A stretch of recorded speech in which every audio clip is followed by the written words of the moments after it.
मुझे याद आने वाले मुझे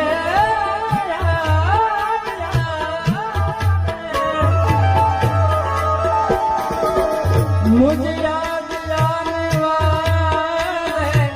कोई रास्ता गई वखते कथाમાં આયા ડાયરો કર્યો બાપા ત્યારે હું એક કડી ગાયો તો રાજાભાઈનો ખૂબ ભાવ હતો કે બાપા માટે આ કડી આ ગીતની અંદર શું કહ્યું રહેને દે મુझको अपने कदमों की खाक बनकर